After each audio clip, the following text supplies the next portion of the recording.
ইনশাআল্লাহ আপনাদের জীবন পরিবর্তন হবে। নামাজ পড়া যেমন ফরজ, হজ করা যেমন ফরজ, যাকাত দেওয়া যেমন ফরজ, ঠিক তেমনি ভাবে পর্দা করা ফরজ। অথচ আমাদের সমাজের বহু নামাজি আছে, বহু হাজি সাহেব আছে, যথেষ্ট পরিমাণ মৌলবীও আছে যারা পর্দা করে না। জোরে কোন ঠিক কিনা? অথচ নামাজ পড়া ফরজ, হজ করা ফরজ, যাকাত দেওয়া ফরজ, রমজান মাসে রোজা রাখা ফরজ, ঠিক তেমনি ভাবে পর্দা করা ফরজ। তাহলে নারী জাতিরা শুধু তাদের দেহের পর্দা করবে শুধু তা নয়, বরং তারা তাদের কণ্ঠের পর্দাও করবে। কেন? কারণ কণ্ঠের প্রতি পাগল হয়ে যা অনেক ছেলে ফেলেরা। জোরে বলুন ঠিক কিনা? কিন্তু অত্যন্ত দুঃখজনক হলেও সত্য, আমাদের দেশে এক শ্রেণীর শিল্পী আছে, এরা নারীদেরকে দিয়া গজল গাওয়াইয়া এরা অনলাইনে ছাড়ে। হাজারো লক্ষ জনতা ওই মহিলা শিল্পীর কণ্ঠ শুনে আর মহিলাকে মনে মনে উপভোগ করার চিন্তা করে। সেরকম ঠিক কিনা? অনেক মৌলবী অনেক ওই গ্রুপের মধ্যে আছে, দেখবেন হে নিজেও শিল্প গান গায়, মহিলা দিয়েও গান গায়, তার চ্যানেল থেকে ছাড়ে। ভালো রকম মনে রাখো, মহিলাদের কণ্ঠ পর্দা, মহিলারা মিষ্টি মধুর সুরে ভিন্ন কোন পুরুষকে তাদের কণ্ঠের আওয়াজ শোনাতে পারবে না। তাহলে সূরাতুল আহজাবের 32 নম্বর আয়াতে মহান আল্লাহ মহিলাদেরকে কণ্ঠের পর্দা করতে বলেছেন। আর 33 নম্বর আয়াতে আল্লাহ বলেন, ও নারীরা তোমরা তোমাদের দেহের পর্দা করো। আল্লাহ বলেন, وَقَرْنَ فِي بُيُوتِكُنَّ وَلَا تَبَرَّجْنَ تَبَرُّجَ الْجَاهِلِيَّةِ الْأُولَى وَأَقِمْنَ الصَّلَاةَ وَآتِينَ الزَّكَاةَ وَأَطِعْنَ اللَّهَ وَرَسُولَهُ। আল্লাহ বলেন, আল্লাহ সূরা আহজাবের 33 নম্বর আয়াতে বলেন, ও নারীরা তোমরা তোমাদের বসবাসের ঘরে থাকো আর সেকেলে যুগের ওই যে জাহিলি যুগের অসভ্য বর্বর নারীদের মতো তোমরা বেপরদা হয়ে রাস্তাঘাটে বের হয়েও না। আল্লাহ নারীদেরকে আল্লাহ সূরাতুল আহজাবের 33 নম্বর আয়াতে বলেন, ও নারীরা তোমরা তোমাদের বসবাসের ঘরে থাকো। নারীদের বসবাসের ঘর নারীদের কর্মস্থল বন্দিশালা নয়। তসলিমা নাসরিনের পেতার তারা, তসলিমার ডিম থেকে ফুটা বাচ্চারা, ডক্টর আহমদ শরীফ সহ সারা দুনিয়ার নাস্তিক আর মুরতাদরা বলে মৌলবীরা নারীদেরকে ঘরে বন্দি করে রাখতে চায়। আল্লাহর কোরআন ওইটা সেকেলে যুগের কোরআন, এখন আর চলে না, এখন আধুনিক যুগ। নারীরা কেন ঘরে বসে থাকবে? আমরা যেমন বাহিরে কাজ করি নারীরাও বাহিরে কাজ করবে। আমরা যেমন ড্রাইভিং করি নারীরাও ড্রাইভিং করবে। আমরা যেমন সচিবালয়ে মন্ত্রণালয়ে কাজ করি নারীরাও করবে। আমরা যেমন পাইলট তারাও পাইলট। সুতরাং নারী আর পুরুষে কোনো ব্যবধান নাই, এক কাঁধে কাঁধ মিলাইয়া তোমরা কাজ করো। সম্মানিত হাজিরিন, বলেন নারীদের জন্য তাদের বসবাসের ঘর কর্মস্থল না বন্দিশালা? আপনারা জোরে বলেন না। কর্মস্থল বন্দিশালা নয়। বন্দিশালা কারা বলে? ইহুদি খ্রিস্টানের দালালরা বলে। তসলিমার ডিম থেকে ফুটা বাচ্চারা, ডক্টর আহমদ শরীফের মতো নাস্তিকার মুরতাদরা, শাহরিয়ার কবিরের মতো, রাশেদ খান মেনন আর হাসানুল হক ইনুর মতো নাস্তিক এবং ইহুদি খ্রিস্টানের দালালরা বলে নারীদের জন্য তাদের বসবাসের ঘর বন্দিশালা। আল্লাহ বলেন নারীদের জন্য তাদের বসবাসের ঘর বন্দিশালা নয়, বরং কর্মস্থল। পুরুষের কর্মস্থল হলো ঘরের বাইরে, মহিলার জন্য কর্মস্থল হলো ঘরের ভিতর। জোরে বলুন ঠিক কিনা? আমরা মুসলমান হিসেবে এই কথা বিশ্বাস করি। আল্লাহ তাআলা পবিত্র কোরআনের সূরাতুল আহজাবের 33 নম্বর আয়াতে বলেন নারীদের জন্য তাদের বসবাসের ঘর কর্মস্থল বন্দিশালা নয়। কারণ নারীদের জীবনে এমন অনেক কাজ আছে যেই কাজগুলো বাহিরে করতে পারে না, যেই কাজগুলো ঘরের ভিতরে থেকে করতে হয়। জোরে কোন ঠিক কিনা? নারী আর পুরুষ সমান নয়, ব্যবধান। বরং অনেক ক্ষেত্রে আল্লাহ নারীদেরকে জিতাই দিচ্ছেন, অনেক ক্ষেত্রে নারীদেরকে আল্লাহ একচেটিয়া জিতাই দিচ্ছেন, পুরুষকে ঠকাইছেন। জোরে কোন ঠিক কিনা? তাইলে যারা বলে নারীদের জন্য বসবাসের ঘর কর্মস্থল নয় বন্দিশালা, এরা কি আসলে মুসলমান না ইহুদি খ্রিস্টানের দালাল? ইহুদি খ্রিস্টানের দালাল। সম্মানিত হাজিরিন, নারী আর পুরুষ অনেক ব্যবধান। নারী আর পুরুষে এক হতে পারে না। বলেন, নারীর জীবনে অনেক কাজ আছে যেগুলো কোনো পুরুষ করতে পারে না। যেমন ধরেন, বাচ্চা পেটে নেওয়া, এটা কোনো পুরুষের কাজ নয়, এটা একমাত্র মহিলার কাজ। বাচ্চাকে দুধ পান করানো কোনো পুরুষের পক্ষে সম্ভব নয়, একমাত্র মহিলার কাজ। তারপরে আরো অনেক কাজ আছে যেই কাজগুলো কোনো পুরুষ করতে পারে না, একমাত্র নারীর পক্ষে সম্ভব। তাহলে আমাদের দেশের মা বোনরা আর আমরা কি সমান না ব্যবধান? মা, আপনার আমার কথা বুঝুন না নাকি? নারী আর পুরুষ সমান না ব্যবধান? ব্যবধান। যারা বলে সমান, এরা ইহুদি খ্রিস্টানের দালাল। এরা তসলিমার ডিম থেকে ফুটা বাচ্চা। এরা ডক্টর আহমদ শরীফ, শাহরিয়ার কবির, রাশেদ খান আর মেননের প্রেতাত্মা।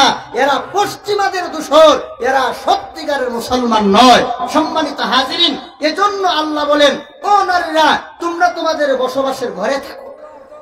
আচ্ছা বলেন তো দেখি, পুরুষের কর্মস্থল ঘর না ঘরের বাইরে? ঘরের বাইরে। কিন্তু প্রয়োজনে পুরুষ ঘরে আসে কিনা? খাওয়ার জন্য আসে, ঘুমানোর জন্য আসে, রেস্টের জন্য আসে, প্রয়োজনে আসে। যেমন ভাবে একজন পুরুষের জন্য বাহির হলো তার কর্মস্থল, ক্ষেত হলো পুরুষের কর্মস্থল, তারপরে কল কারখানা, মেল ফ্যাক্টরি, ইন্ডাস্ট্রিজ, এগুলো পুরুষের জন্য কর্মস্থল। তবে মাঝে মধ্যে ঘরে আসতে হয় ঘুমানোর জন্য, ঘরে আসতে হয় রেস্ট নেওয়ার জন্য, খাওয়া দাওয়ার জন্য প্রয়োজনে আসতে হয়। যেমন ভাবে পুরুষের কর্মস্থল বাইরে, কিন্তু প্রয়োজনে ঘরের ভিতরে আসতে হয়, ঠিক তেমনি ভাবে একজন নারীর কর্মস্থল হলো ঘরের ভিতর, কিন্তু প্রয়োজনে বাড়ির বাইরেও যেতে পারে, বাড়ির বাইরেও যেতে পারে। আমার দেশের মা বোনেরা 3 কারণে বাড়ির বাইরে যাইতে পারবে। কয় কারণে? আরো জোরে বলেন। 3 কারণে। 1 নম্বর, ধর্মীয় কারণে, দিন শেখার জন্য, তাফসীর মাহফিল শুনবে, মাদ্রাসায় মেয়েরা পড়বে। ঘরে বসে থাকলে হবে না, তাকে যেখানে গেলে তাফসীর শোনা যায়, যেখানে গেলে কোরআন হাদিসের জ্ঞান অর্জন করা যায়, সেখানে যেতে পারবে। 1। 2 নম্বর, একজন নারী ব্যক্তিগত কারণে যেতে পারবে। যেমন বাবাকে দেখার জন্য, মাকে দেখার জন্য, ভাই বোনকে দেখার জন্য ঘর থেকে বের হইয়া যেখানে গেলে বাবাকে দেখা যাবে, যেখানে গেলে মাকে দেখা যাবে, যেখানে গেলে ভাই বোনকে দেখা যাবে, সেখানে যাইতে পারবে, নিষেধ না। তবে গোলাপগঞ্জে বাজারে গিয়া, সিলেট গিয়া মার্কেটিং করা, এটা কোনো মহিলার জন্য ব্যক্তিগত কাজে পড়ে না। এটা ইত্রামিয়ার বান্দ্রামি ছাড়া কিছুই হইতে পারে না। সম্মানিত হাজিরিন, আমাদের দেশের এক শ্রেণীর মহিলা আছে, এদের স্বামীরা থাকে বিদেশে, প্রবাস থেকে লক্ষ লক্ষ টাকা পাঠায়। আর এই টাকাগুলো গোলাপগঞ্জ বাজারে গিয়া, বন্দরে গিয়া, সিলেটে গিয়া, সিলেট যদি ভালো না লাগে তারপর ঢাকা চলে যায়, ঢাকা বসুন্ধরা সিটিতে যায়, ঢাকা নিউ মার্কেটে গিয়া সে শপিং মলে যায়। এই মহিলা, নির্লজ্জ মহিলা, এটা তোমার ব্যক্তিগত প্রয়োজনে পড়ে না। তোমার কাপড় চোপড় কিনে দেওয়ার জন্য তোমার সন্তান যথেষ্ট, তোমার স্বামী যথেষ্ট, তোমার ভাই যথেষ্ট, তোমার বাবা যথেষ্ট। তোমাকে এই কাজের জন্য গোলাপগঞ্জ যাওয়া দরকার নাই, সিলেট যাওয়া দরকার নাই, ঢাকার নিউ মার্কেটে যাওয়ার দরকার নাই, ঢাকার বসুন্ধরা সিটিতে যাওয়ার দরকার নাই। এইগুলো সব ইত্রামি, বান্দ্রামি আর শয়তানি ছাড়া কিচ্ছু নয়। আমাদের দেশের নির্লজ্জ মহিলারা বেহায়ার মতো বেপরদা হইয়া মার্কেটে যা। ও নারী, তোমাকে মার্কেটে যাওয়ার জন্য আল্লাহ পাঠাই নাই, আল্লাহ তোমাকে অনেক কাজ দিচ্ছেন, সেই কাজগুলো করো। তাহলে 1 নম্বর ধর্মীয় কাজে, 2 নম্বর ব্যক্তিগত কাজে যাইতে পারবে। 3 নম্বর আর্থিক প্রয়োজনে। এমন কোন মেয়ে যদি, যুবতী মেয়েও যদি হয় যার ভরণ পোষণ করার মতো কেউ নাই, তার ছেলেও নাই, বাবাও নাই, স্বামীও নাই, এই ধরনের মহিলাদের খরচ বহন করবে সরকার। সরকার যদি না করে, তাহলে এই নারীটা যেখানে গেলে দুমুঠো ভাত খেতে পারবে, 2টা রুটি খেতে পারবে, সেখানে গিয়ে কাজ করতে পারবে, ইসলাম নিষেধ করে না। তাহলে একজন নারী ঘরের বাইরে যেতে পারবে কই কারণে? তো কি ওয়াজ নেই এখানে? হাসি তামসার নাম ওয়াজ না, ইত্রামি বান্দ্রামি নাচানাচি করার নাম ওয়াজ না। এখন তো ওয়াজের মধ্যে নাচানাচিও হয় না, গান বাজনা হয়। এতক্ষণ পর্যন্ত কয়টা গান গাইলাম না? দরকারি কথা বললাম। এগুলো আপনাদের কাছে ভালো লাগে না, এগুলো ভালো লাগে না। কেন ভালো লাগে না? আমরা আসি আওয়াজের জন্য, আমরা আসি আওয়াজ দেওয়ার জন্য, আপনারাও আসেন আওয়াজ শোনার জন্য। আমার অত্যন্ত মহব্বতের বন্ধু বাংলাদেশের সুর সম্রাজ্যে শোয়েব আহমদ আশরাফি চমৎকার ওয়াজ করেন, চমৎকার তাফসীর করেন। আমার এক ভাই চাই একটু বুঝায় কইতাম, যদি আধা ঘন্টা একটু বুঝায় কইতে চাই এমনি দিয়ে শ্রোতারা নড়াচড়া করে। এখন ভাই বাধ্য হয়ে একটু রিংটোন বাজানি লাগে, কারণ এরা তো আসছে রিংটোনের জন্য, এরা ওয়াজ শোনার জন্য আসে না।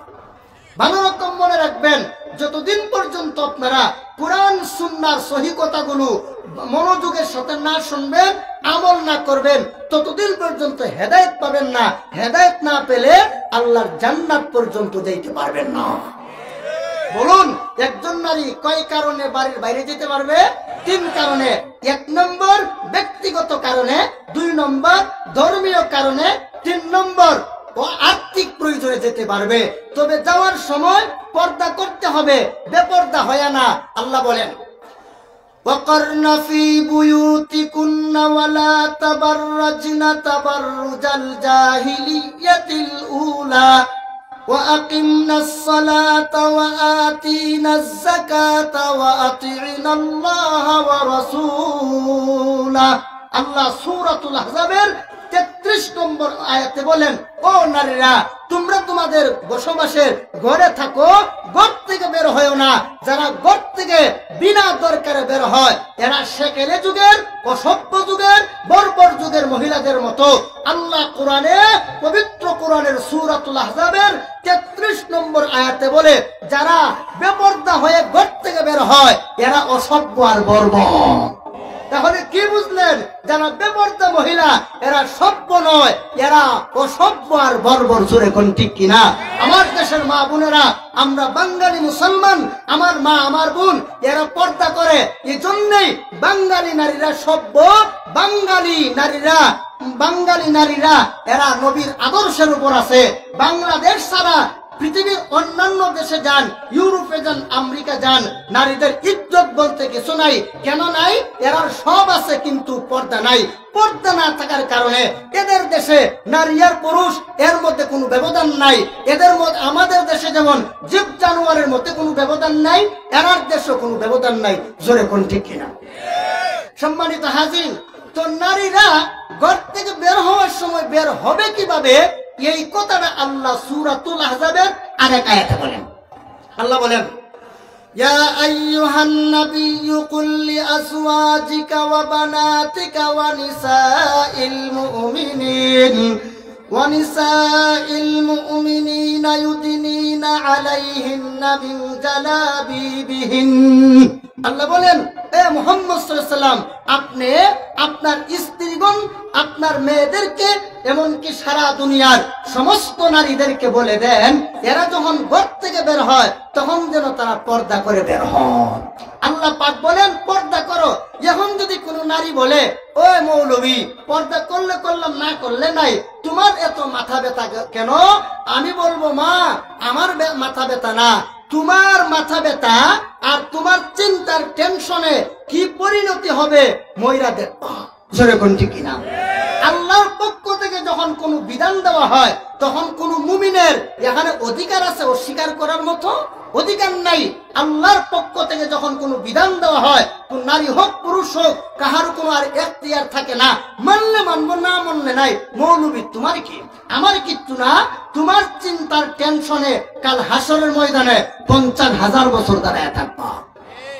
আল্লাহ তাআলা সূরাতুল আহজাবের 36 নম্বর আয়াতে বলেন, وَمَا كَانَ لِمُؤْمِنٍ وَلَا مُؤْمِنَةٍ إِذَا قَضَى اللَّهُ وَرَسُولُهُ أَمْرًا أَن يَكُونَ لَهُمُ الْخِيَرَةُ مِنْ أَمْرِهِمْ وَمَن يَعْصِ اللَّهَ وَرَسُولَهُ فَقَدْ ضَلَّ مُبِينًا। আল্লাহ সূরাতুল আহজাবের 36 নম্বর আয়াতে বলেন, আল্লাহর পক্ষ থেকে যখন কোনো বিধান দেওয়া হয় তখন দুনিয়ার কোনো নারী আর দুনিয়ার কোনো পুরুষের অধিকার নাই, মানলে মানবো না মানলে নাই। যারা এমনটা করে আল্লাহর বিধান মানলে মানবো না মানলে নাই, এমন এমন কথা যারা বলে, আল্লাহ বলেন ওয়া মান ইয়াসিল্লাহা ওয়া রাসূলাহু ফাকাদ দাল্লা দালালাম মুবিনা, এরা সুস্পষ্ট গুমরাহির মধ্যে আছে। তাছাড়া আল্লাহ সূরাতুল কাহফের 29 নম্বর আয়াতে বলেন, আল্লাহ বলেন وَقُلِ الْحَقُّ مِنْ رَبِّكُمْ فَمَنْ شَاءَ فَلْيُؤْمِنْ وَمَنْ شَاءَ فَلْيَكْفُرْ। আল্লাহ বলেন ইচ্ছা হলে মানো, ইচ্ছা হলে মান্য না যাও, তবে ভালো রকম মনে রাখবা জালেমদের জন্য মহান আল্লাহ জাহান্নামের আগুনকে প্রস্তুত করে রেখে দিয়েছে। আজকে আমাদের দেশে মডারেট ইসলাম আছে, এরা নারীদেরকে বুরকা পরতে বলে আর বলে মুখ খোলা থাকলে কোনো সমস্যা নাই।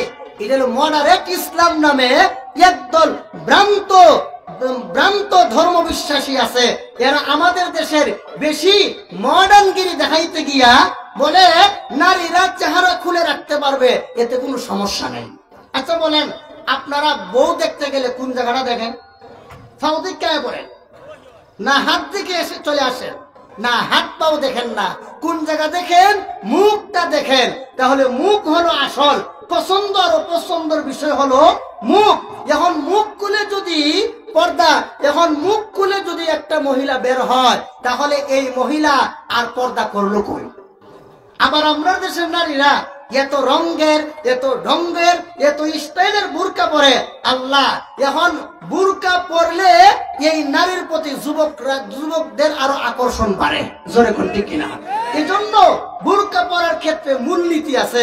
মূলনীতি হলো পাতলা কাপড় হওয়া যাবে না, এমন মোটা কাপড় হতে হবে যেই কাপড় পরলে ভিতরে যে একটা জামা আছে এটা যেন না দেখা যায়, এমন মোটা কাপড় হওয়া লাগবে। 2 নম্বর, ঢিলে ঢালা হওয়া লাগবে।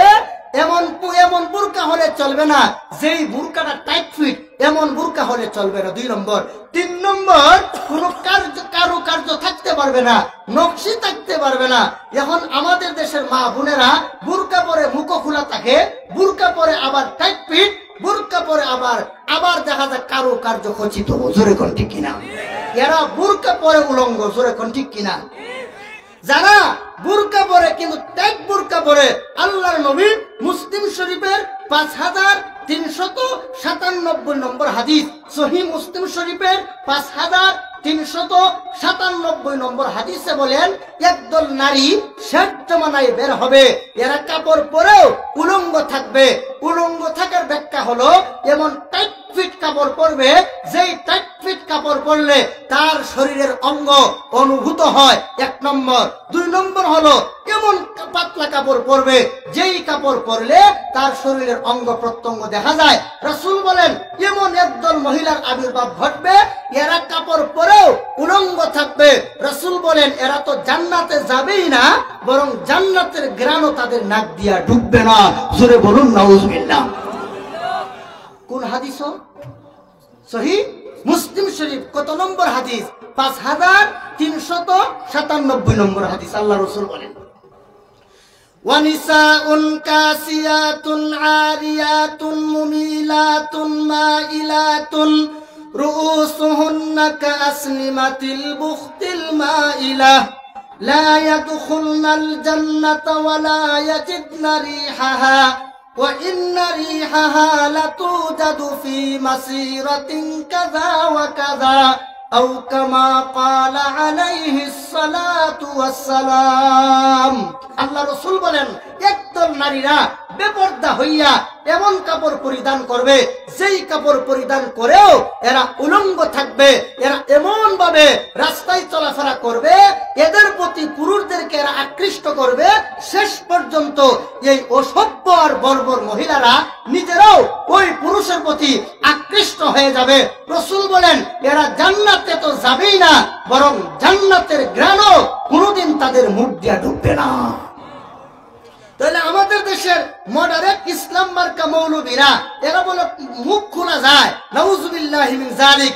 এই সমস্ত মৌলবীরা এমন বাতিল আকীদা পোষণ করে, এই আকীদা পোষণ করলে এরা নিজেরা মুসলমানও থাকে না, জোরে কোন ঠিক কিনা? এই মৌলবীদের এক আকীদা হলো আল্লাহ আরশে আছে। আল্লাহ কই আছে? আল্লাহ কই আছে বলেন তো আপনারা? কোথায় আল্লাহ কোথায় আছে বলেন? কোথায়? আরশে? মাআযাল্লাহ, মাআযাল্লাহ। যারা বলে আল্লাহ আরশে আছে এদের ঈমান নাই। এখন আমাদের এই সংকটময় মুহূর্তে, এই ফিতনার জামানায় আমাদের ঈমান হরণ করার জন্য চরমপন্থী আহলে হাদিস সহ আমাদের দেশের মডারেট মার্কা মৌলবীরা এরা এমন আকীদা পোষণ করে, যেই আকীদা পোষণ করলে তুমি আহলে হাদিস থাকবা তো দূরের কথা, তোমার ঈমানই থাকে না।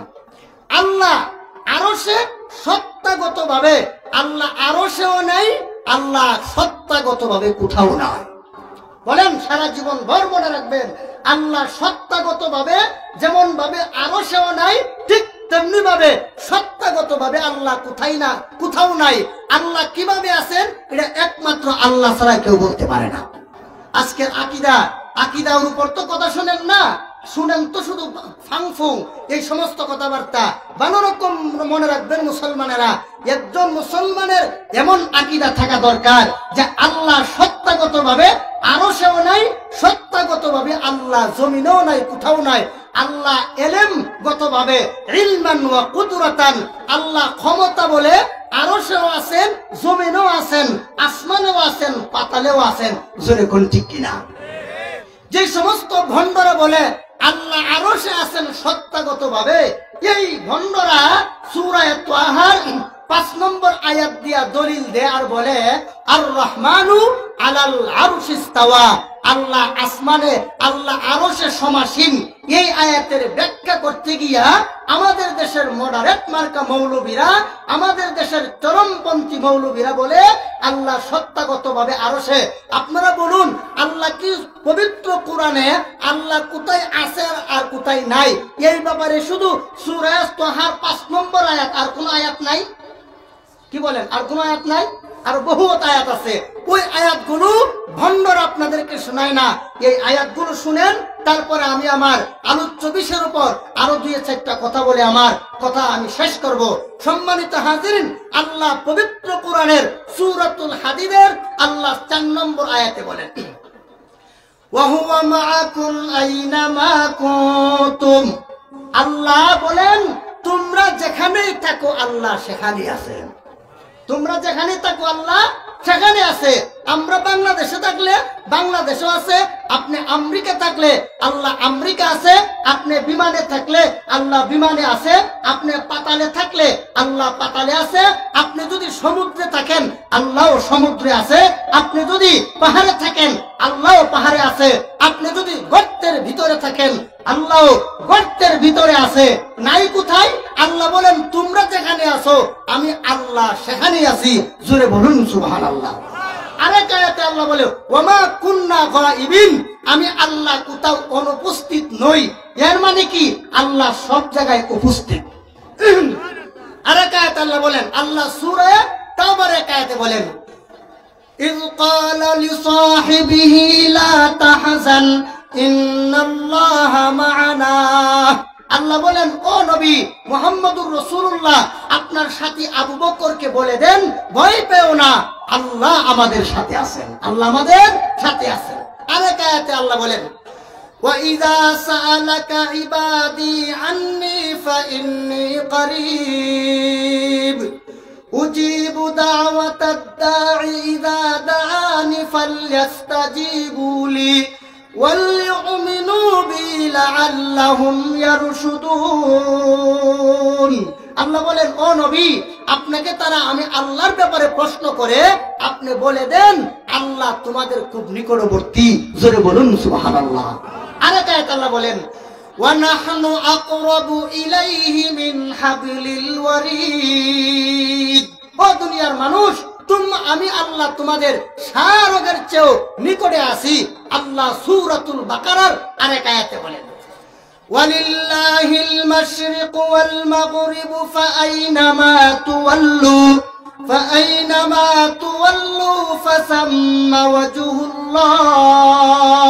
আল্লাহ বলেন ও দুনিয়ার মানুষ, পূর্ব এবং পশ্চিম আমি আল্লাহর, সুতরাং তোমরা যেদিকে ঘুরো যেই দিকে ফিরো যেখানেই থাকো আমি আল্লাহ সেখানে আছি। জোরে বলুন সুবহানাল্লাহ। আমার এই কথা দ্বারা কি বুঝলেন? আল্লাহ কোথায় আছে? আল্লাহ সর্বত্রই আছে। আল্লাহ সব জায়গায় বিরাজমান। আমরা বলি আল্লাহ সর্বত্রই বিরাজমান, আহলে হাদিসরা বলে আল্লাহ সর্বত্রই বিরাজমান। এই কথা যারা বলে এরা মুশরিক। আমরা বলি এটাই সহিহ আকীদা। বরং তোমরা যে বলো আল্লাহ আরশে আছে, এটা আল্লাহর সাথে বেয়াদবি আর গুস্তাখি ছাড়া কিছুই হইতে পারে না। বলেন আরশ সৃষ্টি না আল্লাহ সৃষ্টি? আমার কথা বুঝেন না? আল্লাহ খালেক, আল্লাহ স্রষ্টা, আরশটা কি? সৃষ্টি। আচ্ছা, আল্লাহ যদি আরশে বসে থাকে তাইলে আল্লাহ আরশের মুখাপেক্ষী না? কথা বুঝেন তো কিছু? আমি যে চেয়ারে বসলাম, চেয়ারের মুখাপেক্ষী হয়ে গেলাম, জোরে কোন ঠিক কিনা? কারণ চেয়ারের কাছে আমি ধরা, চেয়ার ছাড়া বইতে পারলাম না, জোরে কোন ঠিক কিনা? এখন যদি আল্লাহ যদি আরশে বসা থাকেন তাইলে তো আল্লাহ আরশের মুখাপেক্ষী হয়ে গেল। আল্লাহ কি কারো মুখাপেক্ষী? আরো জোরে বলেন, আল্লাহ কাহারো মুখাপেক্ষী না। আল্লাহ বলেন আল্লাহুস সামাদ, আল্লাহ অমুখাপেক্ষী, আল্লাহ কাহারো মুখাপেক্ষী নন। ফারদুন সামাদুন আন সিফাতিল খালকি বারিউন, রব্বুন আযালিয়ুন খালাকাল খালকা কামালা। রব ফারদুন সামাদুন, আল্লাহ একক, আল্লাহ বেনিয়াজ, তিনি কাহারো মুখাপেক্ষী নন।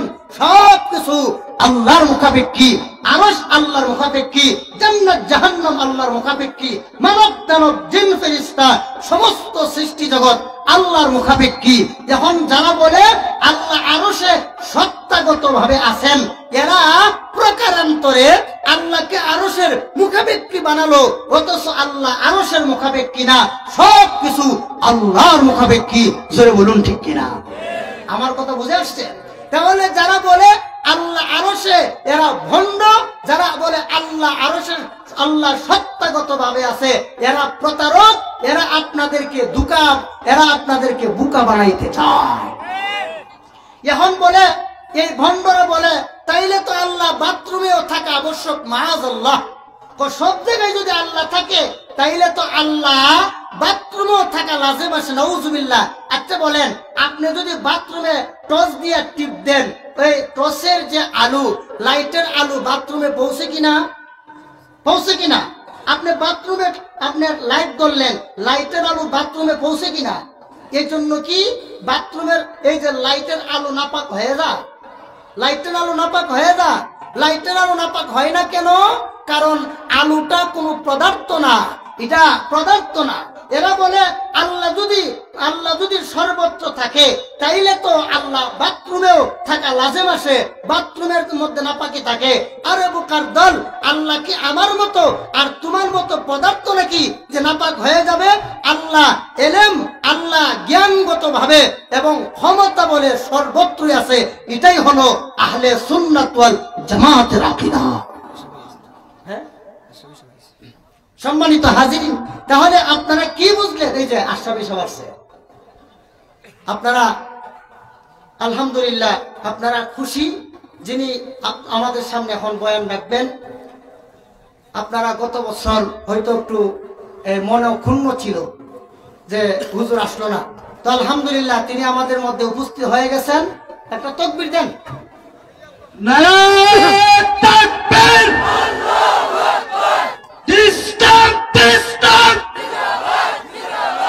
আশরাফি সাহেবের আগমন, শুভেচ্ছা স্বাগতম, আহলান সাহলান, হে অতিথি আমার। মুহতারাম হাজিরিন কিরাম, আমরা দেখতে পাচ্ছি আমাদের সম্মুখে এসে উপস্থিত হয়েছেন আজকের মাহফিলের প্রধান অতিথি, যার জন্য যাবৎ অপেক্ষিত ছিলাম। আমাদের